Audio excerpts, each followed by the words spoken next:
The Corner Keg sits at a dusty crossroads in Wyoming, a place so forgotten it isn't on any map. It's a dive bar with a weathered sign and a gravel lot full of pickup trucks.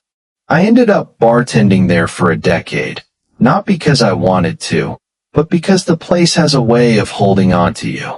The owner, Harris, didn't hand me a job application when I started.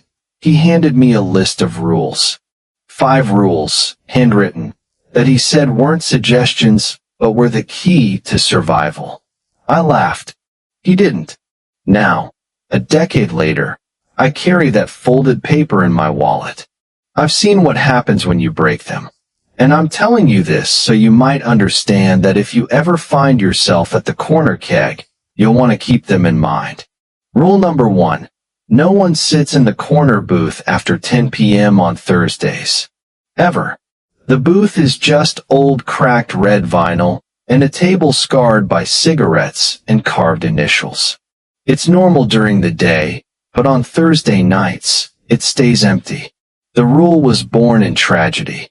A group of college kids, loud and harmless, were seated there one night. Everything was fine until a girl named Mackenzie started staring at the wall, claiming they were staring back. She stopped talking, then attacked her boyfriend, stabbing him in the neck with a steak knife. She just stood over him, blank-faced, saying they told her to. The official report blamed sleep deprivation and Adderall, but she was later found dead in her room, her last words scrawled in blood.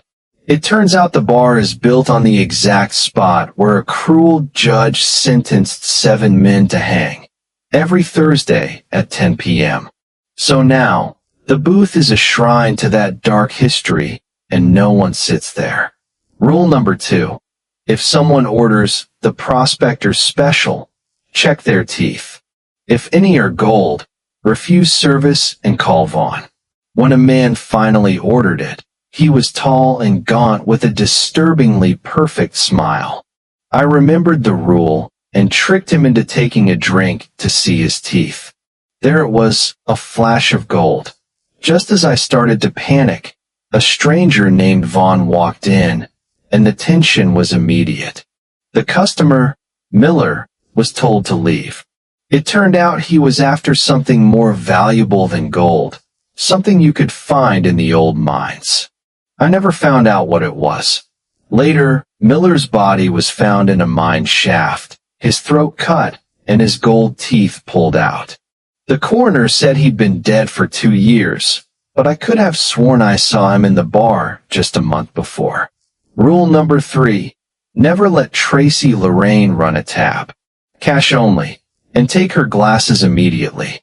She showed up on a stormy night, a well-dressed redhead looking for her missing husband, Kevin. I followed the rule, taking her empty glasses the second she finished them. I noticed a strange reddish residue in them. She kept coming back, talking to the owner, Harris, who lied and said her husband had been there. Later, he told me the truth. Kevin Lorraine died in a mining accident over a decade ago. On her last night, I found a bloody human tooth at the bottom of her glass. Days later, a geologist's body was found near a creek, tortured, and with his teeth extracted. He was using Lorraine's research. Tracy wasn't looking for her husband.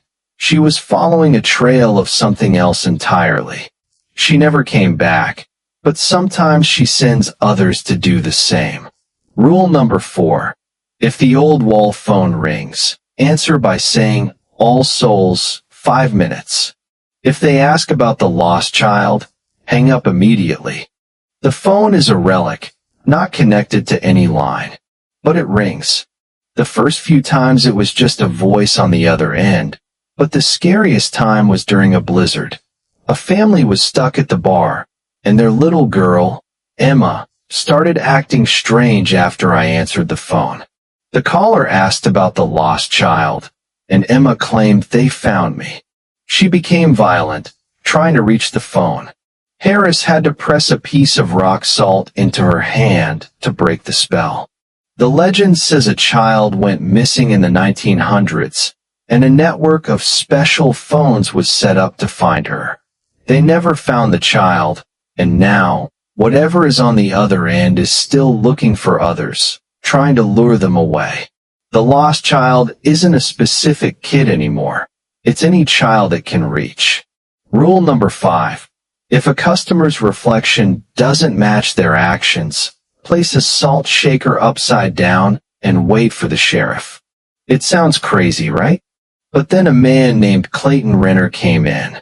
He seemed normal, but I caught his reflection in the mirror watching me while he looked at his phone.